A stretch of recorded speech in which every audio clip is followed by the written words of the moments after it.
শুভ সন্ধ্যা বন্ধুরা। আজ হলো 6 অক্টোবর সোমবার। আজকের সন্ধ্যার বরাক উপত্যকা তথা আসামের গুরুত্বপূর্ণ বিশেষ বিশেষ খবর হলো 19টি কেন কাছাড়ের একটিও গ্রাম ডিমা হাসাবে যাবে না, ঠিক এমনটাই দাবি করলেন মন্ত্রী কৌশিক রায়। কোন যুক্তির ভিত্তিতে তার এই দাবি সেটাও ব্যাখ্যা করেছেন বরাক উপত্যকা উন্নয়ন বিভাগের মন্ত্রী। সংবাদ মাধ্যমকে কৌশিক বলেছেন, ডিএনএলএ চুক্তির সময় সংগঠনগুলোর পক্ষে এই গ্রামগুলো ডিমা হাসাবে অন্তর্ভুক্ত করার একটি দাবি ছিল, সেটা শুধু দাবি। কিন্তু সরকারি বা প্রশাসনিক স্তরে এমন দাবি মেনে নেওয়ার আগে অনেক দিক বিবেচনা করে দেখা হয় এবং সব দিক বিবেচনা করার পর যে পরিস্থিতি উঠে আসছে তাতে কাছাড়ের 19টি গ্রামকে ডিমা হাসাবে অন্তর্ভুক্ত করার কোনো যৌক্তিকতা দেখা যাচ্ছে না। কৌশিক এদিন আরও জানিয়েছেন, দুর্গা প্রতিমা বিসর্জনকে কেন্দ্র করে দুটো দলের মধ্যে বিক্ষিপ্ত সংঘর্ষের যে ঘটনাটি হরিনগরে ঘটেছে এর সঙ্গে 19টি গ্রামকে ডিমা হাসাবে জুড়ে দেওয়ার কোনো সম্পর্কই নেই। কিছু সংগঠন পুরোপুরি রাজনৈতিক কারণে সাধারণ এই ঠেলাধাক্কার ঘটনাকে অন্য রং লাগাতে চাইছে। কৌশিক এদিন জানান, মুখ্যমন্ত্রী হিমন্ত বিশ্ব শর্মার সাম্প্রতিক শিলচর সফরের সময় ডিমাসা সম্প্রদায়ের বেশ কয়েকটি প্রভাবশালী সংগঠন তার সঙ্গে একটি বৈঠকে মিলিত হন। বৈঠকে কৌশিক নিজেও ছিলেন। তিনি জানান, এর আগেও তিনি এই সংগঠনগুলোর সঙ্গে আলাদা করে কথা বলেছেন। মুখ্যমন্ত্রীর সঙ্গে বৈঠকের সময় ডিমাসা সংগঠনগুলোর প্রতিনিধিরাও জানিয়েছেন, কাছাড়ের 19টি গ্রামকে ডিমা হাসাবে অন্তর্ভুক্ত করার পক্ষপাতী নন তারাও। কারণ যে 19টি গ্রামকে এই প্রস্তাবে ধরা হয়েছে সেগুলো মূলত লক্ষ্মীপুর ও উদারবন্দের, কিন্তু এগুলোর বাইরেও বড়খোলা দোলাইয়েও প্রচুর সংখ্যক ডিমাসা মানুষের বসবাস রয়েছে। 19টি গ্রামকে কাছাড় থেকে কেটে নিয়ে ডিমা হাসাবে জুড়ে দেওয়া হলে অন্যত্র সমস্যার সৃষ্টি হতে পারে। কৌশিক বলেন, শুধু কাছাড় নয়, ডিএনএলএ চুক্তিতে কার্বি আংলং ও হুজাইয়েরও বেশ কয়েকটি গ্রামকে ডিমা হাসাবে অন্তর্ভুক্ত করার দাবি ছিল। ওই চুক্তিতে এই অন্তর্ভুক্তির বাস্তব দিকগুলো বিবেচনা করার জন্য একটি 1 সদস্যের কমিশন গঠনেরও প্রস্তাব ছিল।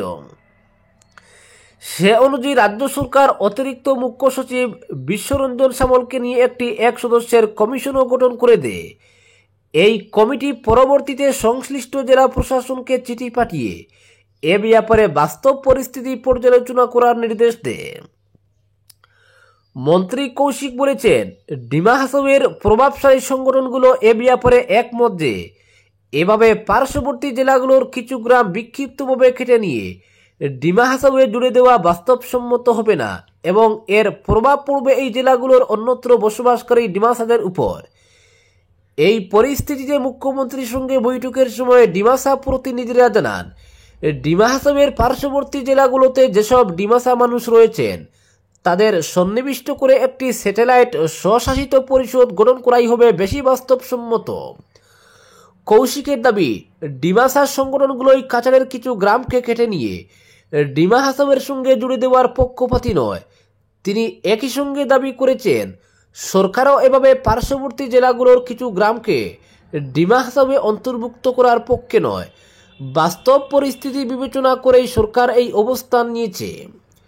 কৌশিক এদিন বলেন, হরিনগরে প্রতিমা বিসর্জনকে কেন্দ্র করে দুপক্ষের মধ্যে যে ঠেলাধাক্কার ঘটনা ঘটেছে এটা কোনোভাবেই গোষ্ঠী সংঘর্ষ নয় এবং এর সঙ্গে 19টি গ্রামকে ডিমা হাসাবে অন্তর্ভুক্ত করারও কোনো সম্পর্ক নেই।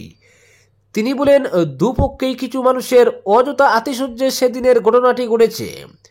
এটিকে কোনোভাবেই ডিমাসা বাঙালির সংঘর্ষ হিসেবে দাগিয়ে দেওয়া ঠিক নয়। অপরদিকে 22 নভেম্বর শেষ হচ্ছে বিহারের বর্তমান বিধানসভার মেয়াদ, তার আগেই সম্পন্ন হবে নির্বাচন। পাটনা এক সাংবাদিক সম্মেলনে এমনটাই জানালেন মুখ্য নির্বাচন কমিশনার জ্ঞানেশ কুমার। তিনি আরও জানিয়েছেন, শীঘ্রই ঘোষণা হবে নির্বাচনের তারিখ। একই সঙ্গে ভোট গ্রহণে বেশ কিছু পরিবর্তনের কথাও এদিন ঘোষণা করেছেন মুখ্য নির্বাচন কমিশনার। আসন্ন বিহার বিধানসভা নির্বাচনেই প্রথমবার ইভিএম ব্যালট অর্থাৎ ইলেকট্রনিক ভোটিং মেশিনে থাকবে প্রার্থীর রঙিন ছবি, সঙ্গে প্রার্থীর নামও ছাপা থাকবে বড় হরফে বলে জানালেন মুখ্য নির্বাচন কমিশনার জ্ঞানেশ কুমার। তিনি জানান, বর্তমানে সাদা কালো ব্যালট পেপারে দলের প্রতীক চিহ্ন স্পষ্ট বোঝা গেলেও প্রার্থীর চেহারা বুঝতে অনেক সময় বেগ পেতে হয় ভোটারকে। ছোট হরফে ক্রমসংখ্যা লেখা থাকায় পড়তে অসুবিধা হয় বয়স্কদের। সেই সব সমস্যার কথা ভেবেই এই নয়া পরিবর্তনের কথা ভেবেছে কমিশন। বিহার ভোটেই ভোটাররা এই নয়া ধরনের ইভিএমে ভোট দেবেন বলে জানালেন মুখ্য নির্বাচন কমিশনার জ্ঞানেশ কুমার। বলেন, যখন ইভিএমে ব্যালট পেপার ঢুকানো হয় তখন এর ছবি সাদা কালো থাকে, যার ফলে নির্বাচনী প্রতীক থাকলেও তা শনাক্ত করা কঠিন হয়ে পড়ে। সিরিয়াল নম্বরটি আরও বড় করার পরামর্শ দেওয়া হয়েছিল, তাই বিহার নির্বাচন থেকে শুরু করে সারা দেশে সিরিয়াল নম্বরের আকার আরও বড় হবে এবং প্রার্থীদেরও রঙিন ছবি থাকবে। এছাড়া পোলিং স্টেশন ম্যানেজমেন্টেও পরিবর্তন আনছে কমিশন। মুখ্য নির্বাচন কমিশনার বলেন যে নির্বাচন কমিশন সিদ্ধান্ত নিয়েছে যে কোনো ভোট কেন্দ্রে 1200 জনের বেশি ভোটার থাকবে না। পরবর্তী খবরটি হলো, আসাম প্রদেশ বিজেপিতে হাইলাকান্দির 3 মহিলা মোর্চার রাজ্য সম্পাদিকা পদে নিযুক্ত অনামিকা আচার্য। মহিলা মোর্চা ও যুব মোর্চার নবগঠিত আসাম প্রদেশ কমিটিতে হাইলাকান্দি জেলার অনামিকা আচার্য ও মিলন দাস ও চৌধুরী চরণ গৌড় নিযুক্ত হয়েছেন। হাইলাকান্দি জেলা মহিলা মোর্চার সভানেত্রী অনামিকা আচার্যকে নবগঠিত মহিলা মোর্চার রাজ্য কমিটির সম্পাদিকা হিসেবে মনোনীত করা হয়েছে। অপরদিকে যুব মোর্চার হাইলাকান্দি জেলা সভাপতি মিলন দাসকে যুব মোর্চার রাজ্য কমিটির সহ সভাপতি পদে মনোনীত করা হয়েছে। অন্যদিকে আসাম প্রদেশ বিজেপির 4 জনগোষ্ঠী মোর্চার ভাইস প্রেসিডেন্ট হিসেবে হাইলাকান্দি জেলার চৌধুরী চরণ গৌড়কে নিযুক্তি দেওয়া হয়েছে। ভারতীয় জনতা পার্টির আসাম প্রদেশ সভাপতি দিলীপ শইকিয়া মহিলা মোর্চা ও যুব মোর্চা ও 4 জনগোষ্ঠীর মোর্চার রাজ্য কমিটির নতুন পদাধিকারীদের নাম ঘোষণা করেছেন। নবগঠিত কমিটির গুরুত্বপূর্ণ 3 পদে হাইলাকান্দি জেলার অনামিকা আচার্য ও মিলন দাস ও চৌধুরী চরণ গৌড় নিযুক্ত হয়। দলীয় কার্যকর্তা সহ কর্মীরা সন্তোষ ব্যক্ত করেছেন। উল্লেখ্য, মহিলা মোর্চার রাজ্য কমিটিতে বরাক উপত্যকা থেকে অন্যতম পদাধিকারী হিসেবে 3 জন নিযুক্ত হয়। এই উপত্যকায় দলের সাংগঠনিক শক্তি আরও বৃদ্ধি পাবে বলে অনেকেই অভিমত ব্যক্ত করেছেন। মহিলা মোর্চার রাজ্য কমিটিতে 8 জন সম্পাদকের নাম রয়েছে, যার মধ্যে অনামিকা আচার্যের নাম, এবং যুব মোর্চার 8 জন সহ সভাপতির নাম রয়েছে, যার মধ্যে মিলন দাসের নাম হাইলাকান্দির রাজনীতিতে এক নতুন সম্ভাবনার বার্তা নিয়ে এসেছে। হাইলাকান্দি জেলায় সংগঠন স্তরে অনামিকা আচার্য ও মিলন দাসের সক্রিয়তা উল্লেখযোগ্য। 4 জনগোষ্ঠীর ভাইস প্রেসিডেন্টের 8 জনের তালিকায় চৌধুরী চরণ গৌড় অন্তর্ভুক্ত হয়েছেন। অপরদিকে সমাজের সার্বিক স্বার্থে সবাই ঐক্যবদ্ধ হওয়া জরুরি বললেন হাফিজ রশিদ আহমেদ চৌধুরী। বিজয়ার প্রীতি ও শুভেচ্ছা বিনিময় অনুষ্ঠানে ভেদাভেদ বলে সম্প্রীতির বার্তা। শুভ বিজয়ার প্রীতি ও শুভেচ্ছা বিনিময় অনুষ্ঠানে যোগ দিয়ে ব্যানারে কংগ্রেস শব্দের ব্যবহারে কিছুটা বিরক্তি প্রকাশ করলেন গৌহাটি হাইকোর্টের বিশিষ্ট আইনজীবী হাফিজ রশিদ আহমেদ চৌধুরী। রবিবার শ্রীভূমি শহরের একটি হোটেলের সভাকক্ষে তার ফ্যান্স ক্লাবের সৌজন্যে এই অনুষ্ঠানের আয়োজন করা হয়, যাতে লেখা ছিল শুভ বিজয়ার প্রীতি ও শুভেচ্ছা বিনিময় অনুষ্ঠান। হাফিজ রশিদ আহমেদ চৌধুরী প্রদেশ কংগ্রেস সহ সভাপতি। তিনি এই ব্যানারে কংগ্রেস শব্দের ব্যবহারের মৃদু প্রতিবাদ করে বলেন, বিজয়ার শুভেচ্ছা বিনিময় কোনো দলের একক অনুষ্ঠান হতে পারে না। এতে সব দল এবং সব শ্রেণীর মানুষের অংশগ্রহণ জরুরি। তবে এটাও সত্যি, এদিন নিজেকে নিরপেক্ষ হিসেবে তুলে ধরার কোনো ত্রুটি রাখেননি তিনি সাফ বলেন, উন্নয়নের ক্ষেত্রে কোনো দলবাজি চলে না। সার্বিক উন্নয়নের সবাইকে এক মঞ্চে আসার আহ্বান জানান তিনি। বলেন, এমন একটি সুশীল সমাজের কমিটি হওয়া দরকার, যেখানে জেলার বিভিন্ন ধরনের উন্নয়নের স্বার্থে সবাই যোগদান করবেন।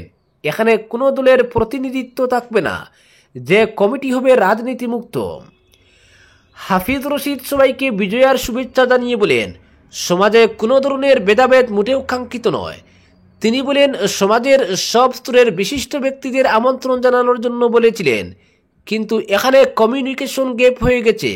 ফলে এই অরাজনৈতিক সভায় বিজেপির কোনো প্রতিনিধি নেই, ছিলেন না বামপন্থী দলের কেউ। এজন্য তিনি কিছুটা উষ্মা প্রকাশ করেন। জেলা কংগ্রেসের প্রাক্তন সভাপতি সতু রায়ের পৌরোহিত্যে অনুষ্ঠিত সভায় হাফিজ রশিদ বলেন, রাজনৈতিকভাবে বিভিন্ন জন বিভিন্ন আদর্শ অনুসরণ করতে পারেন, এটা স্বাভাবিক, কিন্তু সমাজের সার্বিক স্বার্থে রাজনীতির ঊর্ধ্বে উঠে সবাইকে ঐক্যবদ্ধ হওয়াটাও জরুরি।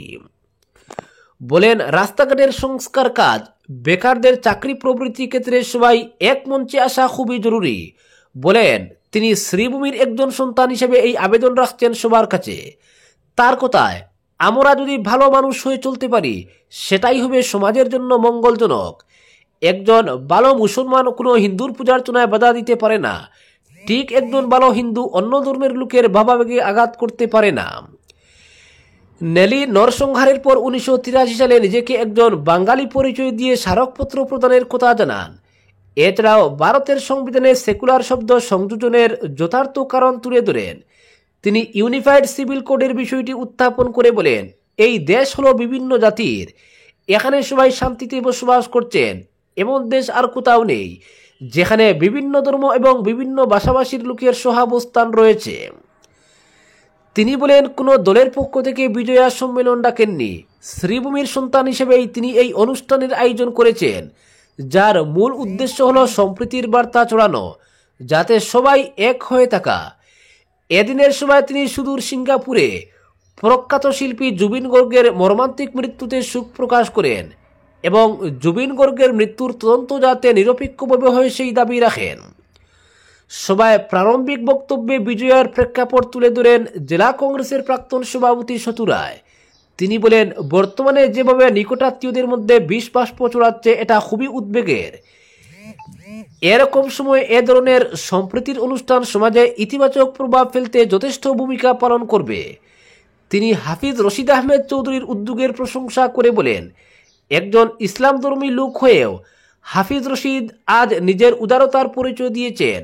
সতু রায় সবার মধ্যে ভ্রাতৃত্বের বন্ধন অটুট রাখার আহ্বান জানান।